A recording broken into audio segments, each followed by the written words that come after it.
Yon, tara, nood ulit tayo. Gagawa to ng pork lumpiang Shanghai. Kalahating kilong giniling at naghiwa ng sibuyas. Dapat sa sibuyas pinong-pino para sakto sa lumpia. At ganyan magtadtad ng bawang. Hindi tumama.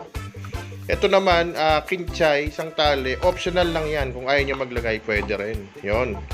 Tapos, pagkatapos nyan, bakit tiniwa-hiwa pa eh? May food processor naman pala. Yeah. Ang kagandahan dito sa lumpia, pwede kayo magsaksak ng mga gulay na gusto nyo at sak na makakain ng mga bata yan. Kahit repolyo pa yan. Medyo magtutubig lang siya pag repolyo. So ayan, na food processor na. Sinali na niya dun sa kanyang pork. Sa kanyang lumpiang Shanghai mixture. Ayan, isa pang optional, singkamas. Yan, pinood processor din, diretso na. Kaso hindi kasya. So, iniwa-hiwa muna. Yan, iniwa na maliliit para pumasya sa processor. Pag mas maliit, mas madali i-food processor. Kung wala kayong food processor, order kayo sa Shopee. Doon, 300 plus lang yon. Mahirap magtadtad. O, yan, sinalin pa ulit. Uy, Basharap TV yung sticker, yung logo At pinood processor din ng singkamas. Pwede yung di food processor yan, kaya lang pag sinap nyo na medyo malaki, hindi nyo matatanggal yung tubig. Ayan piniga. Piniga, parang nilaban. Ayan.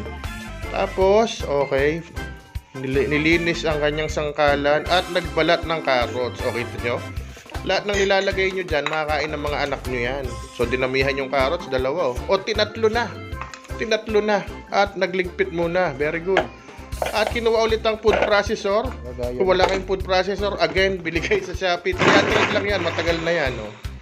Ayun, ang carrots, 3. Diba? Kayang-kaya yung 3 buo ng carrots. Halagang 300, marami kayong magagawa. Kahit karne, kaya nyan. Ingat lang, baka pumurol. At tinalo ng onte, nilagyan ng piminta, tinakalpas sa at asin. Yon, sinala pa. At naglagay ng chicken powder. Para masarap nga to, At may buo, sinala niya ulit. Tama, At imbis na toyo, nor seasoning para malasa na. Pero kung wala kayo nun, toyo na lang. Parang girlfriend nyo, toyo. Joke lang sa mga girls dyan. At yan, hiniwalay ang egg yolk sa egg white.